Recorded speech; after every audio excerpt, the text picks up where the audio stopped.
বিশ্বগুৰু বুলি এতিয়া যদিও দাবী কৰে প্ৰকৃততে বিশ্বগুৰু কৰাৰ সপোন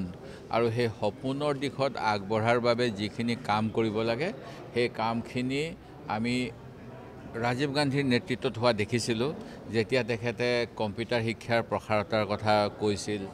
আৰু ভাৰতবৰ্ষৰ প্ৰতিজনকে আমি সক্ষম কৰিবলৈ হ'লে যে তেখেতসকল অৰ্থনৈতিকভাৱে স্বাধীন হ'ব লাগিব তাৰ বাবে পঞ্চায়তসমূহত যাতে ভাল ধৰণে গাঁও অঞ্চলৰ বিকাশ হয় তাৰ বাবে পঞ্চায়তী ব্যৱস্থাটো বাধ্যতামূলক কৰাৰ বাবে সংবিধানৰ ৭৩তম আৰু ৭৪তম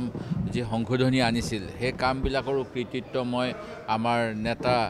ৰাজীৱ গান্ধী ডাঙৰীয়াক দিব লাগিব ঠিক তেনেকৈ ভাৰতবৰ্ষই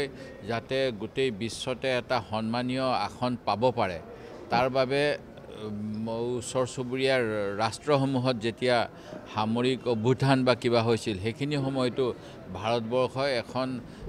শান্তিকামী ৰাষ্ট্ৰ হিচাপে যেনেধৰণৰ দায়িত্ব পালন কৰিব লাগে সেই কামখিনিও কিন্তু আমি ৰাজীৱ গান্ধী ডাঙৰীয়াৰ দিনতেই দেখা পাইছিলোঁ আৰু বৰ্তমান সময়ত দুৰ্ভাগ্যজনকভাৱে চীনে আমাক আক্ৰমণ কৰে আমি ৫৬ ইঞ্চি বুকু বুলি ক'লেও চীনৰ বেদখলৰ পৰা ভাৰতক মুক্ত কৰিব নোৱাৰোঁ পাকিস্তানৰ এতিয়াও সন্ত্ৰাসবাদ চলি আছে আমাৰ ডিমনিটাইজেশ্যন হৈ যোৱাৰ পিছত কৈছিলে সন্ত্ৰাসবাদ নিৰ্মূল হ'ব সেয়া কিন্তু নহ'ল আৰু মানে সকলোকে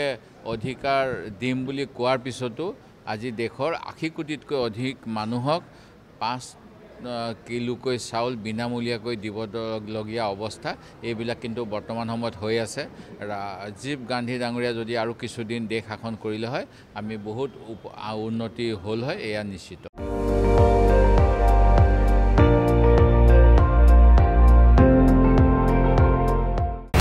আপুনি চাই আছে ND24